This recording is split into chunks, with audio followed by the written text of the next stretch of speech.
믿는 사람에겐 우연한 일은 없습니다. 모두가 하나님의 계획 속에 있는 줄 믿습니다. 현재는 불행해요. 오늘 힘들어요. 오늘을 감당하기가 너무 어려울 수 있어요. 그러나 이 어려움, 이 힘든, 또 이 실수, 실패를 통하여 하나님은 미래의 새 일을 계획하고 계시다. 여러분, 새 인생이 될 겁니다. 새 날을 맞이할 거예요. 새 부대가 될 것이고 새술이 되는 축복이 있을지어다.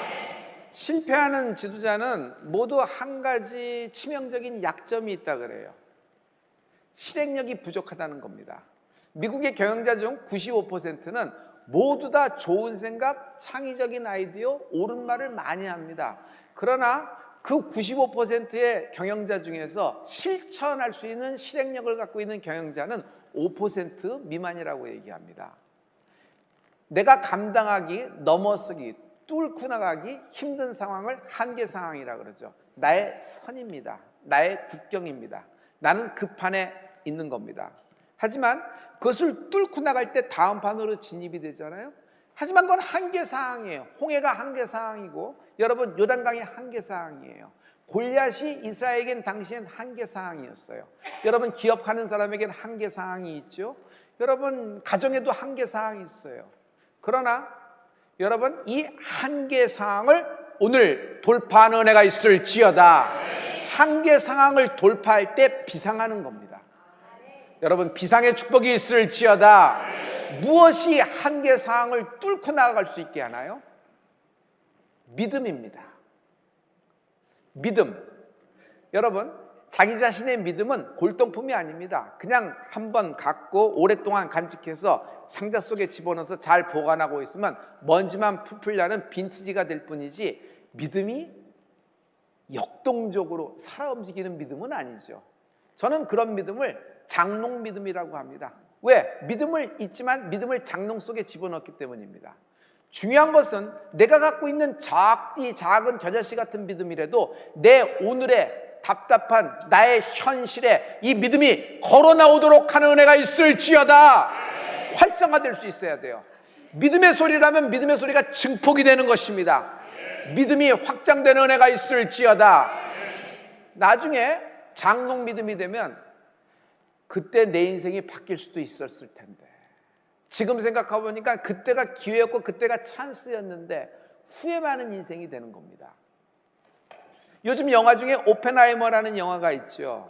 2차 세계대전의 이야기입니다. 2차 세계대전의 승패는 핵무기 개발에 달려 있어요. 독일이 먼저 하느냐 미국 연합군이 먼저 하느냐에 따라서 누가 먼저 개발하느냐에 따라서 승자가 된다는 겁니다. 미국의 물리학자 당시에 아인슈타인도 있었지만 영화는 오펜하이머를 주목합니다. 이 오펜하이머는 결국 그 맨하탄 프로젝트라는 그 핵무기 개발에 이제 들어가게 되죠. 중요한 건 이겁니다. 핵이 분열됩니다. 핵이 융합을 해요. 두 가지로 나눠져요. 핵이 분열을 하면 원자폭탄을 얻게 되고 핵이 융합을 하면 수소폭탄을 얻게 되는 것입니다. 여러분 우리가 자꾸 분열나고 우리의 믿음이 잘기잘기 쪼개지고 예수님으로부터 자꾸 세퍼레이트돼서 멀어지고 디스턴스를 갖게 되면은 여러분 인생이 굉장히 자기의 힘으로 살아가게 됩니다. 자기가 갖고 있는 에너지로 살아가게 돼요. 하지만 융합하는 것은 여러분 예수님과 동행하는 은혜가 있을지어다. 임마누엘 성령님과 영원토록 동일하는 은혜가 있을지어다. 예수님과 융합, 예수님과 동행을 하게 되면요 내가 주님과 동거함을 만민이 알게 하여 주시옵소서. 인생이 바뀐다. 예수님과의 만남, 성도 여러분 하나님의 기이한 도우심에는 여러분 굉장히 축복된 만남이 있어요. 그 만남, 예수님과의 만남은 책망이에요? 회복이에요? 회복이에요. 예수님은 내가 아무리 죽을 죄를 졌어도 예수님은 채찍적인 만남을 주지 않습니다. 예수님은 상처를 후벼파는 만남을 하지 않습니다. 예수님은요 회복의 만남, 사랑의 만남, 풀림의 만남, 다시 일어서는 기회의 만남, 축복된 만남이 되는 것입니다. 성경의 많은 인물들은 위대한 일을 했기 때문에 성경에 기록된 것이 아니라 성경의 인물, 영적인 인물들은 예수님과의 만남에서부터 시작된 것이에요. 예수님과의 만남을 저는 뭐라 그럴까요? 소리, 보이스를 들은 거예요. 어느 보이스를 들은 거예요? 하늘의 소리를 듣는 은혜가 있을지어다. 땅의 소리가 있고 하늘의 소리가 있어요. 우리가 예배합니다. 우리가 찬양합니다. 우리가 옆 사람을 축복합니다. 믿음의 얘기를 합니다. 오늘 기도를 합니다. 여러분, 이것은 땅에서 내가 하는 소리지만 땅의 소리가 아닙니다. 우리의 모든 하나님께 하는 보이스가 상달되어 하나님께 올라가고 있는 것입니다. 하나님은 받으시고 고개만 끄덕이시고 잘했다 하시는 분이 아니라 하늘문을 여시고 늦은 비와 이른 비에 축복의 은혜를 들려주시는 것입니다. 오늘 하늘에서 내려오는 하늘의 소리가 들리는 은혜가 있을지어다.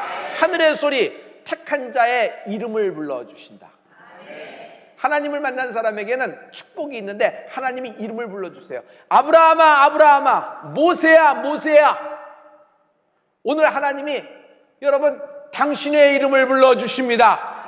주님은 내 이름을 알고 계세요. 주님은 나를 알고 계세요. 내 체질을 알고 계시며 내 성향을 알고 계시고 내가 지금 처한 좌표를 알고 계시고 내 스탠스를 알고 계세요. 내 의지도 알고 계세요. 그 하나님이 오늘 내 이름을 불러주신다. 하늘의 소리를 듣는 자가 비상하게 되리라. 하늘의 소리를 듣는 자가 비상하게 되리라. 오늘의 여러분 말씀의 이야기는 여러분 굉장히 특징 있는 사람입니다. 실패한 사람이에요. 성경에서 실패한 두 사람을 꼽으라 그러면 저는 두 사람 다 라임이 같아요. 피로와 폴입니다. 한 사람은 베드로고 한 사람은 사도 바울이에요. 베드로가 실패한 거 기억하시죠? 빈배, 그리고 나중에 계집종 앞에서 3번 주님을 부인하고 그리고 망신당하고, 하지만 주님이 이렇게 다시 한번 그 기회를 줬죠. 두 번째 오늘 인물은 누구냐 하면은 여러분 바울이라는 인물입니다. 살기가 등등했어요. 왜냐하면 이 사람으로서는 예수님을 따라다니는 사람들을 잡아서 예수님을 따라다니는 제자들의 씨를 말리는 것이 자기가 하나님을 섬기는 예로 알았어요. 자기가 하나님을 경배하는, 자기가 하나님 일을 하는 가장 거룩한 사람인 줄 스스로 믿고 있어요. 그래서 그는 다메스커스에 가서 다마스커스에 도망간 예수님의 나머지 제자들을 잡으러 영장을 갖고 가는 것입니다. 공무집행이에요. 그러니 공무집행하는 그를, 기세등등한 그를 누가 말릴 수가 있겠습니까? 그런데 갑자기 그 길에 다마스커스 가까이 가는데 빛이 확 비치면서 이 사울이라는 청년의 길을 딱 막는 겁니다. 누군데 내 길을 막습니까? 누군데 내 길을 막습니까? 사울아, 사울아 하면서 사울의 이름을 2번 불러주면서 시작합니다. 사도행전 9장 4절부터 5절의 말씀인데요. 우리 이 말씀을 다 같이 사울아, 사울아, 내가 어찌하여 나를 핍박하느냐 하시거늘 대답하되 주여 누시니이까 가라사대 나는 내가 핍박하는 예수라. 사울아, 사울아, 사울아, 사울아, 왜 나를 핍박하느냐라는 말씀이에요. 네가 왜 나를 핍박하느냐? 당신은 누구십니까? 나는 네가 핍박하는 예수라. 깜짝 놀랍니다. 예수, 첫째는 예수님은 이미 십자가에서 죽었잖아요. 나무에 달려서 저주받아 죽었습니다. 끝이에요. 루머, 그냥 말이 오가고 있는데 그가 부활했다 살아났다는 말들은 예수님의 그 나머지 무리들, 제자들이 퍼뜨린 무리라 해서 그걸 뿌리 뽑으러 가는 거잖아요. 또 예수라는 이름은 사울에게는 어떤 이름이에요? 미워하는 이름입니다. 저주받은 이름이에요. 그 이름을 지우고 싶은 이름이에요. 왼수된 이름이에요. 그런데 그가 나타나 자기의 길을 막고 네가 핍박하는 예수라 그러는 것입니다.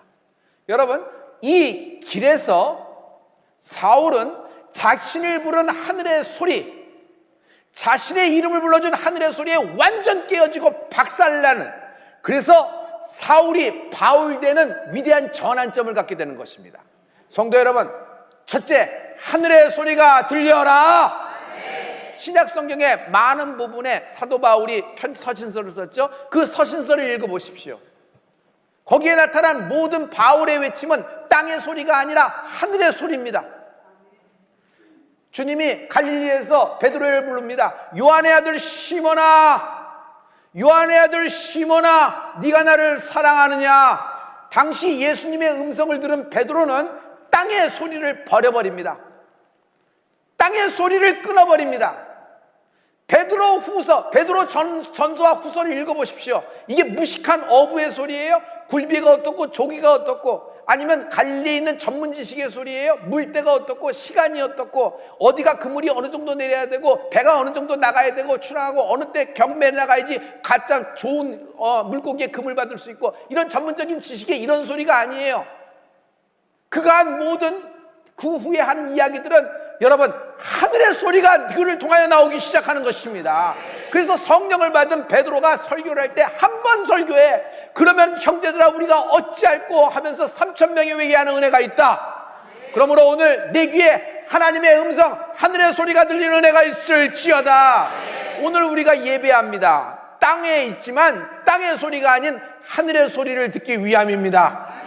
요한일서 4장 5절부터 6절의 말씀인데요, 우리 이 말씀을 다 같이 저희는 세상에 속한 고로 세상에 속한 말을 하며 세상이 저희 말을 듣느니라. 우리는 하나님께 속하였으니 하나님을 아는 자는 우리의 말을 듣고 하나님께 속하지 아니한 자는 우리의 말을 듣지 아니하나니 진리의 영과 미혹의 영을 이로써 아느니라. 세상에 속한 자는 세상의 말을 하는 겁니다.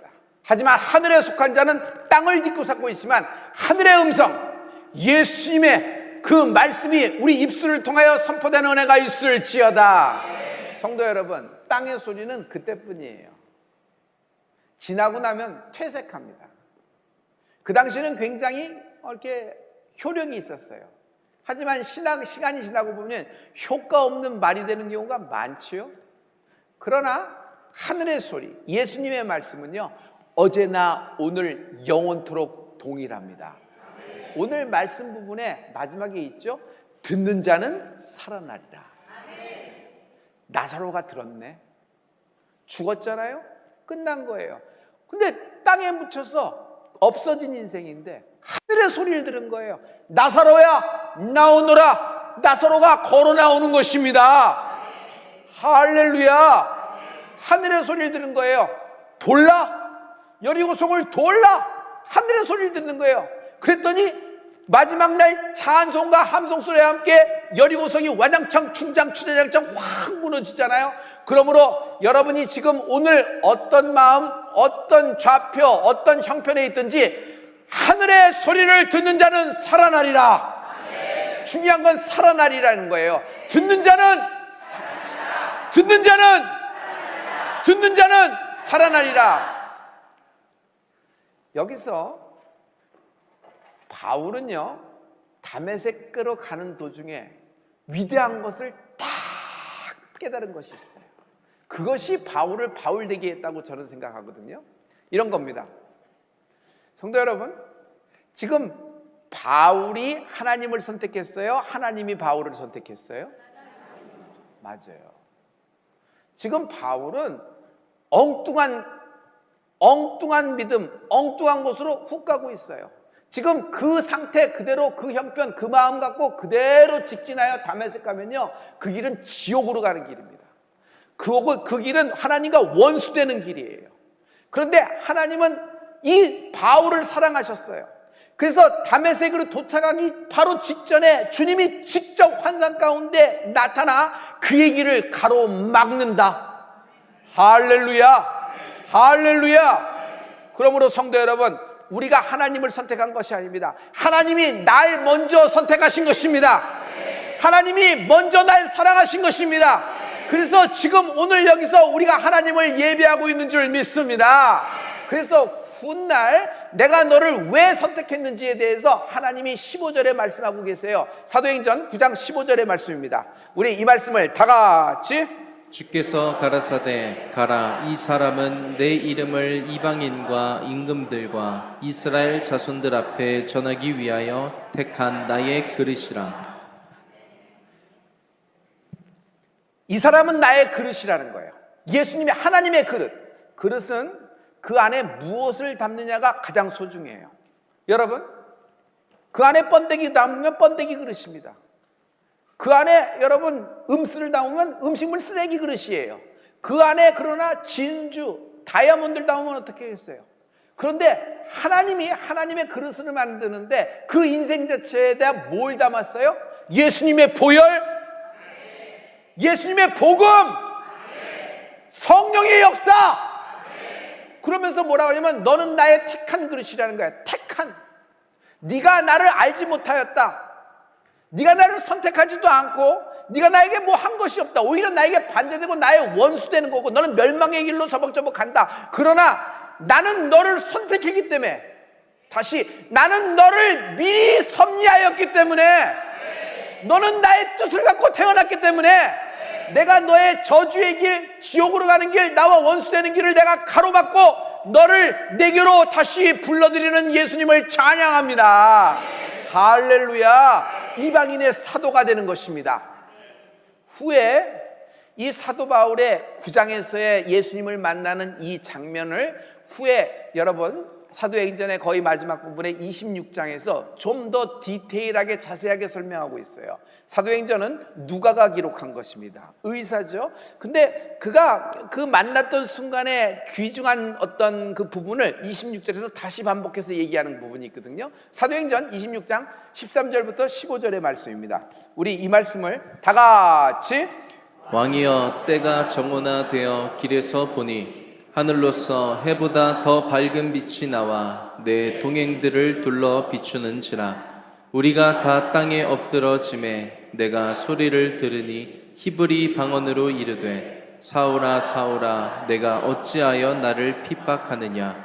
가시체를 뒤발질하기가 내게 고생이니라. 내가 대답하되 주여 뉘시니이까. 주께서 가라사대 나는 내가 핍박하는 예수라. 가시체를 뒷발질하기가 라는 얘기 있죠. 뒷발질, 가시체. 황소가 있어요. 농부가 밭을 갑니다.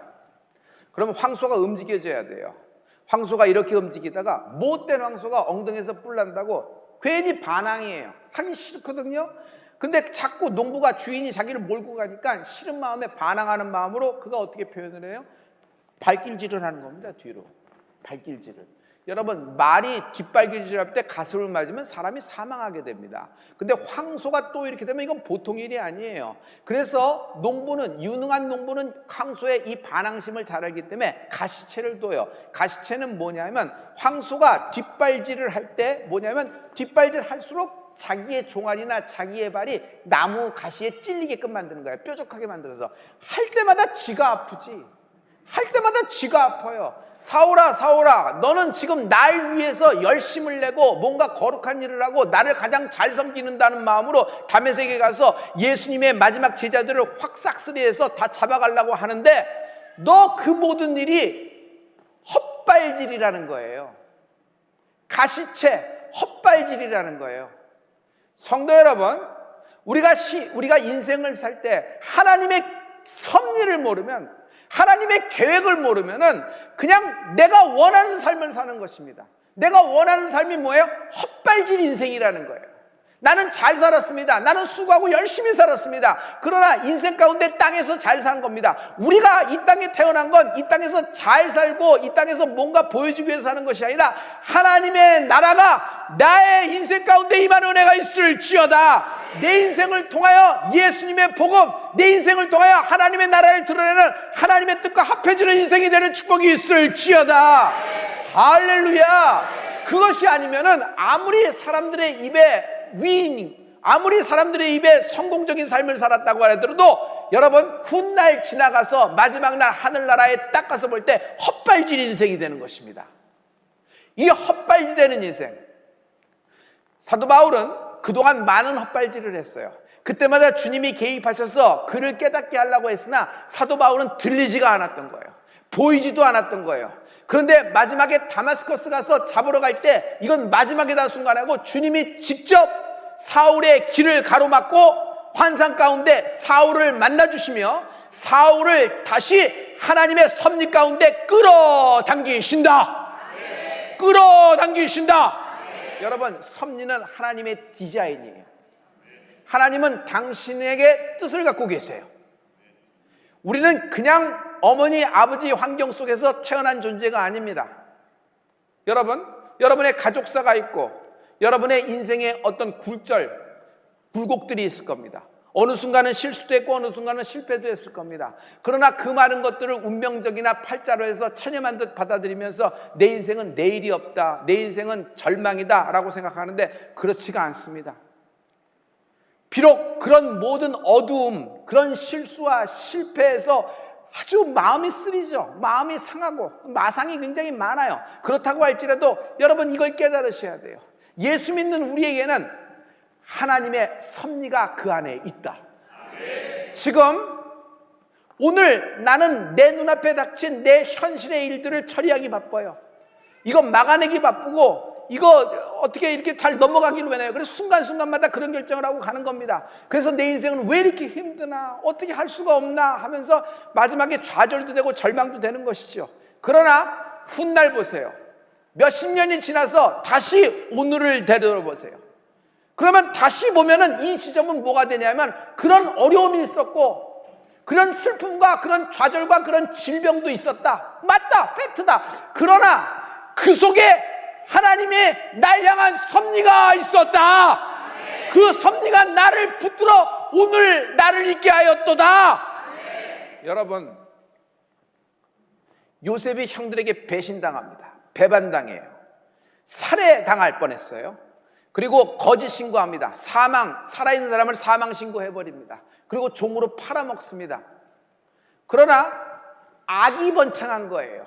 굉장히 나쁜 일이 형제지간에 일어났으니 어디다 말도 못하는 부끄러운 일이에요. 그러면 이건 요셉에게는 뭐예요? 운명과 팔자입니다. 이건 가족의 역사예요. 어디 바꿀 수가 없는 거란 말이죠. 그러나 여러분 우리가 알잖아요. 지금 오늘을 살고 있는 우리가 요셉을 보면은 요셉은 그런 어려움 속에 하나님의 섭리가 여전히 시퍼렇게 살아서 그를 운행하고 있었다. 형제들의 배반에 의해서 팔려간 것이 아니라 하나님의 섭리가 그 중에서도 요셉을 보호하고 숨기고 마침내 1인지하 만인지상의 애굽의 총무로 만들어서 여러분 이스라엘 민족을 애굽으로 끌고 와 결국 출애굽을 위한 이스라엘 민족을 태동케 하는 이 하나님이 쓰시는 인물로 하나님이 만들어 주셨다. 당신에게도 이런 역사가 있을지어다. 오늘 하나님의 음성, 하늘의 소리를 듣는 자에게 이런 축복의 역사가 있을 줄 믿습니다. 성도 여러분, 세일즈맨이 아주 최고의 세일즈맨은 여러분 항상 손님이 올 때 그 물건을 만져보게 한답니다. 많은 사람들은 보지 말고 그냥 하세요 그렇지만 항상 만져보게 합니다. 왜 그런가요? 그 사람이 이렇게 얘기를 해요. 손님이 와서 그 물건을 만질 때 그 물건에 이렇게 접촉이 되기 시작할 때 자기는 연이 닿는다고 생각을 하는 겁니다. 마찬가지예요. 여러분, 하나님 말씀은 살아있어요. 그래서 여러분 이 말씀이 들리고 보이고 이 말씀을 먹는 은혜가 있을지어다. 할렐루야. 섭리가 사도 바울을 만드는 거예요. 사도 바울은 자기가 이렇게 된 것은 자기가 한 것이 아무것도 없다는 걸 너무 잘 알고 있어요. 왜? 자기는 반대편에 섰고 원수된 길에 섰음에도 불구하고 하나님이 사도 바울을 확 끌어당겨서 이쪽에서 뽑아서 어디에요?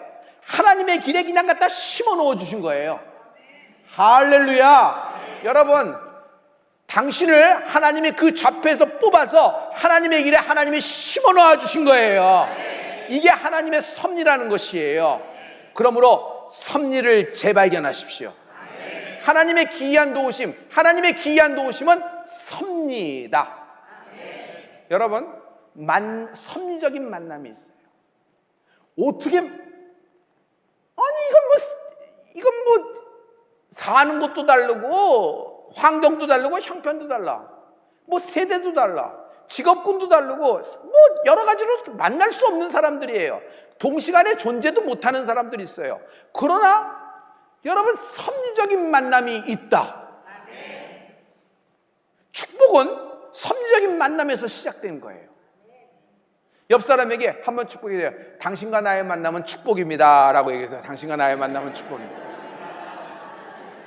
이 섭리적인 만남 사이, 즉 특별히 부부 사이에 끼어있는 가운데 있는 삶을 어떤 인생은 뿌리채 뽑혀 밖으로 쏟아질지어다. 섭리적인 부유도 있어요. 하나님이 섭리적으로 그에게 몰아주세요. 물고기를 몰아주시는 거예요. 여러분, 아니 그날 베드로의 그물에만 그냥 물고기가 들어가는 거예요. 하나님이 계속 몰아주시는 거예요. 이거 섭리 아니면 무슨 일로 설명하겠어요? 그러므로 하나님의 기이한 도우심에 축복이 있을지어다.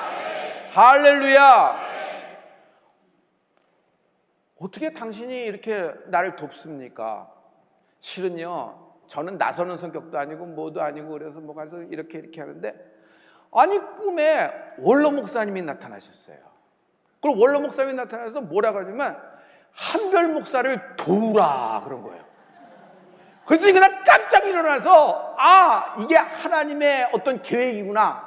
저는 이 계획을 뭐라고 생각해요? 디자인이라고 생각해요. 하나님은 당신을 디자인하셨습니다. 이것이 하나님의 섭리예요. 그래서 막 열심히 하나님을 향하여 예배하면서 나가는 사람을 보거든요. 저는 그것을 볼 때 이게 섭리적인 역사다라는 거예요. 목회가 인간적인 힘으로, 인간적인 사람의 마음을 얻고 인간적으로 얘기하다 보면 이 사람한테는 이 말하고 저 사람한테는 저 말하고 립서비스하다 끝나요. 마음에도 없는 얘기하다가 그냥 허하지. 그런데 여러분, 우리가 이렇게 모이는 것은 성령님의 도우심 없으면 만날 수가 없는 거예요. 그러므로 섭리적인 만남이 있고 섭리적으로 부유할 수 있다. 그리고 섭리적인 여러분 질병도 있어요. 나사로가 죽었어요. 근데 예수님이 뭐라 그랬어요? 죽을 만해서 죽었다. 그 병이 되게 그렇게 된다. 이렇게 말씀하셨어요. 진단이 그러니까 아니다. 나사로가 아니다. 잔다. 무슨 얘기예요? 죽을 병 아니다. 죽을 병 아니다. 깨우러 가자. 할렐루야. 저는 질병을 예찬하는 사람은 아닙니다. 왜냐하면 하나님은 질병을 주시는 분이 아니라 고치시는 분이에요. 그러나 한순간에 어려움이 질병으로 나타나는 경우가 있습니다. 그러나 그 질병이 저주와 질병으로 역사되는 것이 아니라 하나님의 섭리 가운데 신유와 신호를 경험하는 은혜가 있을지어다. 이런 하나님의 섭리, 위대한 하나님의 역사예요. 성도 여러분, 이 세상에 잡초란 없습니다.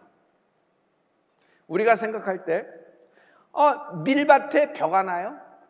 밀밭에 벼가 나요? 벼는 소중하죠. 그러나 벼가 잡초입니다. 밀밭에 나오면. 보리밭에 밀이 나요? 밀도 귀한 겁니다. 그러나 보리밭에 밀이 나면 밀은 잡초입니다. 아무리 귀한 산삼이라 그래도 엉뚱한 곳에 심겨져 있고 엉뚱한 곳에 나오면 잡초밖에 되지 않아요. 산삼이 되는 것은 그 자리에 있기 때문이에요. 그리고 그 사람의 눈에 띄었기 때문이에요. 여러분 마찬가지예요. 여러분, 우리가 인생을 살면서 가장 중요한 건 하나님의 때가 있어요. 그리고 하나님의 그 장소가 있어요. 그리고 당신이 하나님의 사람인 줄 믿습니다. 하나님의 때에 하나님의 사람이 하나님의 장소에 있으면 하나님이 역사하시는 것입니다. 오늘 하나님의 섭리를 재발견하는 은혜가 있을지어다. 성경에 나를 본받으라 하는 분이 있어요. 나를 본받으라. 이야, 어떤 분이길래 나를 본받으라 얘기할 수 있나 생각하는데, 첫째, 예수님이 나를 본받으라 그래요. 우리 예수님을 본받는 은혜가 있을지어다. 두 번째, 나를 본받으라는 인물이 있어요. 예수님이 나를 본받으라 할 때는 우리는 이해가 됩니다. 그런데 이건 사람이 나를 본받으라 그런 거예요. 그게 누구냐 하면 사도 바울이에요. 고린도전서 11장 1절의 말씀입니다. 우리 고린도전서 11장 1절을 우리 다 같이, 내가 그리스도를 본받는 자 된 것 같이 너희는 나를 본받는 자 되라. 자신을 본받는 자 되라. 자기가 잘해서 자기가 어떤 그래도 우월하고 뭐 이렇게 라이센스가 많고 남들이 보기에 이력과 뭐 어카데믹 커리어라든지 내세울 것이 많은 출생의 어떤 자랑스러운 후광과 이런 병풍이 많아서 이렇게 본받으라 이런 얘기가 아니에요. 그가 그 본받으라고 얘기하는 것은 이런 뜻이 아니라 하나님의 섭리에 발견되는 은혜가 있을지어다. 할렐루야. 바울은요, 예수님을 만난 이후 후회가 없는 삶을 삽니다. 후회가 없어요. 자신은 후회가 없어요. 왜? 하나님을 발견했기 때문이에요. 예수님을 발견했기 때문이에요. 아, 내가 태어난 이유는 이방인에서도 하나님의 그릇이 되는구나 하면서 그 인생에 자기 인생을 다 집어넣습니다. 사람이 왜 후회라는 줄 아세요? 현실이 만족스럽지 못하기 때문에 후회라는 겁니다. 현실에 불만과 불행이 가득합니다. 그건 뭐냐면 과거의 어떤 좌표, 과거의 어떤 사건 때문에 나의 현재가 이렇게 삐뚤어졌다고 생각하는 거예요. 그래서 나의 현재가 이렇게 불행한 것은 과거로부터 비롯됐다. 그래서 나는 과거를 후회한다는 얘기입니다. 그러나 예수 믿는 사람은 과거를 후회하지 않아요. 과거에 우리에게 실수가 있고 자이든 타이든 이뤘던 실패가 있습니다. 내가 실수한 것이 있고 또 타에 의해서 내가 인생이 참 꼬인 것도 있어요. 그럴 때 남자가 느끼는 게 뭐예요? 억울함입니다. 억울해. 너무 억울하는 거예요. 또 하나 남자가 뭘 느껴요? 수치심을 느껴요. 모욕감을 느껴요. 그런데 아무리 얘기해도 사람들이 자기 얘기에 귀를 기울이지 않고 모든 것이 이렇게 끝났으면 그냥 너무 억울해서 살아갈 희망이 없고 참 힘듭니다. 그래서 그 과거 지점에 너무 억울하고 너무 수치하고 또 자기가 자기 실수로 인하여 자기 잘못된 선택으로 인하여 여러 가지 기업과 인생에서 또 여러 가지 뭐 찾아오는 것들이 이렇게 많잖아요. 한계를 많이 부딪힙니다. 그럴 때 과거에 대해서 굉장히 곱씹으면서 막 어려움을 겪고 있어요. 그러나 믿음을 갖고 있는 사람인 우리는 어떻게 봐야 돼요? 과거의 실패, 과거의 잘못, 과거의 실수조차도 긍정적으로 보는 은혜가 있을지어다. 나중에는 긍정적인 생각을 하라 이런 말로 얘기하는 것이 아니에요.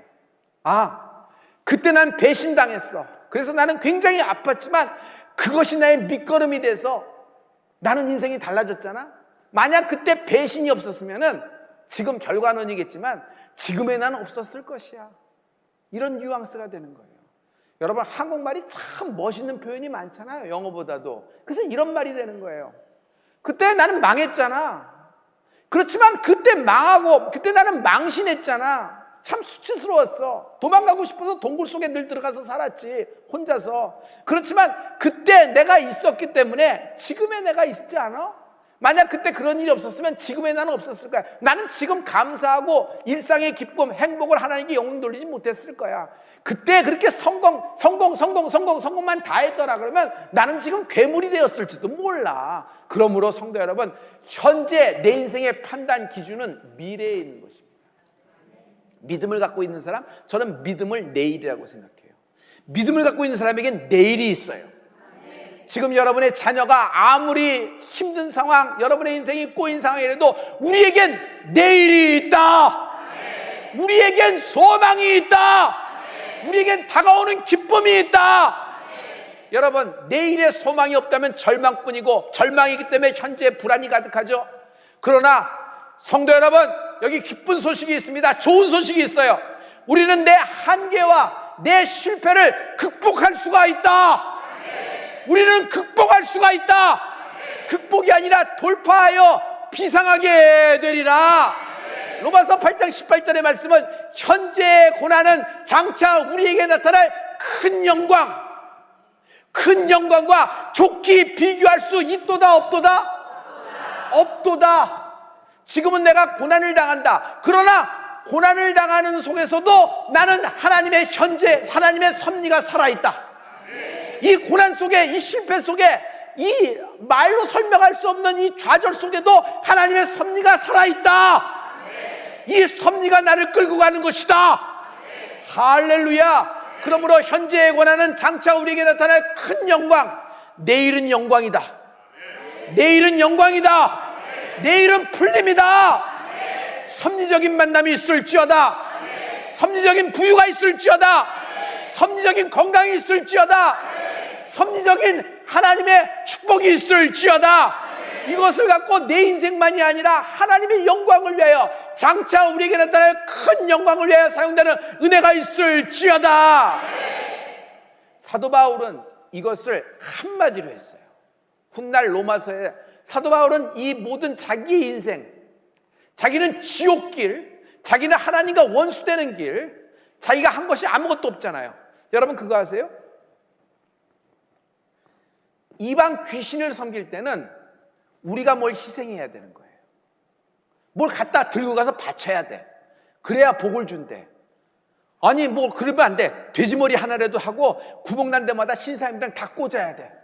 떡도 그 정도 해야 돼. 그냥 실떡으로 해갖고 사람들이 다 날라줘야 돼. 그것도 안 돼. 뭐 이게 뭐 이렇게 하고 살이 풀고 이 한을 풀려면은 이건 부적이 이게 뭐 돈 100만 원짜리 부적을 써서는 안 돼. 아 이걸 외워. 문장이 보는데 빨간 종이에다가 뭐 가득 썼는데 이걸 외우래. 하루에 1000번씩 외우래. 그래서 한 번 외우고 한 번 돌리고 10번 외우고 2번 돌리고 뭐 해서 하루에 1000번씩 아침 저녁으로 하래. 그러면 뭐가 된대. 그러면 풀어진대요. 그래서 잘 보세요. 이방 귀신을 섬길 때는 우리가 희생을 해야 돼요. 그래서 나중에 무슬림을 보면은 무슬림들은 뭐예요? 신심, 자기가 신앙을 표현하고자 자해까지 해요. 옷을 벗고 자해를 해요. 그래서 자기의 신심을 표현할 때 그것이 신앙이 드러나고 믿음이 드러난다 그래요. 내가 나사렛 예수님 안에 이 모든 더러운 마귀 역사가 뿌리채 뽑혀 밖으로 쏟아질지어다. 여러분 우리가 믿는 하나님, 유일하신 창조주 하나님, 그는 우리가 희생한 것이 아니라 그가 나를 위하여 희생을 하셨다. 할렐루야. 내가 뭘 해서 날 사랑하는 것이 아니에요. 내가 그래도 사도 바울은 뭐 로마의 시민권이라도 있잖아. 아니 보니까 변호사 라이센스도 있어. 써먹을 만해. 언어가 능통해. 언어가. 선생을 보니까 계보가 확실해. 가말리엘이야. 지역이 어디야? 다소지방 출신이야. 이야, 이 주변의 사람들이 보면은 만약 이들이 변화된다 그러면 하나님 나라에 크게 쓰임받을 정치적인 인물, 경제적인 인물이 될 것이 뻔해. 그래서 구속이 보여서 어떠한 이쁜 짓 하나 보고 하나님이 희망을 준 것이 아니에요. 그가 하나님과 완전 왼수됐을 때 하나님이 일방적으로 나타나 섭리로 역사하신 하나님을 찬양합니다. 할렐루야. 할렐루야. 여러분도 마찬가지예요. 여러분이 뭘 했기 때문이 아니라 믿음 한 가지만 갖고 나오라는 것이에요. 믿음. 오직 믿음. 살아있는 믿음이 되는 은혜가 있을지어다. 믿음이 뭐예요? 현재 내가 당하는 고난, 현재 내가 당하는 실패, 현재 자이든 타이든 뒤집어 쓰든 모든 쓰레기 같은 나의 인생, 그러나 이 고난은 장차 나에게 나타날 하나님의 큰 영광과 좋게 비교할 수 없도다. 나의 끝은 좋아질 것이다. 나의 끝은 하나님의 영광으로 드러나게 될 것이다. 할렐루야. 로마서 8장 28절부터 30절은 오늘 말씀의 최종 결론입니다. 우리 다 같이 우리가 알거니와 하나님을 사랑하는 자 곧 그 뜻대로 부르심을 입은 자들에게는 모든 것이 합력하여 선을 이루느니라. 하나님이 미리 아신 자들로 또한 그 아들의 형상을 본받게 하기 위하여 미리 정하셨으니 이는 그로 많은 형제 중에서 맏아들이 되게 하려 하심이니라. 또 미리 정하신 그들을 또한 부르시고 부르신 그들을 또한 의롭다 하시고 의롭다 하신 그들을 또한 영화롭게 하셨느니라. 28절에 보면 부르심을 입은 자들에게, 부르심, 모든 사람에게 합력하여 선이라 그러지 않았어요. 부르심을 입은 자들에게. 오늘 하나님이 사오라 사오라 불러주듯이 당신의 이름을 불러주고 계십니다. 하늘의 소리가 들려라. 하늘의 소리가 들려라. 성도 여러분, 눈으로 말하지 마세요. 입으로 얘기하세요. 눈으로 시인한 즉 구원을 얻으리라, 고개를 끄덕인 즉 구원을 얻으리라 얘기하지 않았어요. 여러분, 입으로 시인하는 은혜가 있을지어다. 하나님이 당신의 이름을 불러주셨어요. 미리 정하신 자의 이름을 부르시는 것이에요. 여기 미리 정하신 자, 미리 정하신 자, 미리 택하심을 입은 자, 미리 아신 자. 사울이 먼저 알았나? 하나님이 사울을 먼저 아셨죠. 할렐루야. 섭니다. 하나님의 디자인이에요. 여러분, 우리가 아무리 치고 아무리 그렇더라도 여러분, 하나님이 나를 미리 정하셨습니다. 이세의 아들 중에 가장 막내 다윗을 하나님이 예선하셨다 그랬어요. 미리 아신 거예요. 그가 이런 기질이 있고 이런 기질이 있고 얼굴이 잘생기고 키가 커서 그런 거 아니에요. 그냥 그가 초라한 말제 열애된 인생이었을 때 하나님은 미리 다윗을 예선하셨다. 하나님의 디자인이에요. 오늘 하나님의 섭리가 날 향하고 있다. 성도 여러분, 미리 정하셨다. 미리 정하셨다. 하나님이 나를 미리 정하신 거예요. 미리 선택하셨어요. 지금 현재 당하고 있는 고난과 실패, 어떤 자기의 자책하는 경우가 있을 거예요. 자책, 너무너무 자책되는 경우가 있을 거예요. 그래서 그것 때문에 마음 아파하는 성도, 그리고 또 투사, 저 사람 때문에 저 사람 때문에 하는 사람도 있을 거예요. 그렇지만 성도 여러분, 여러분 인생은 바뀔 수 있습니다. 섭리는 하나님의 기이한 도우십니다.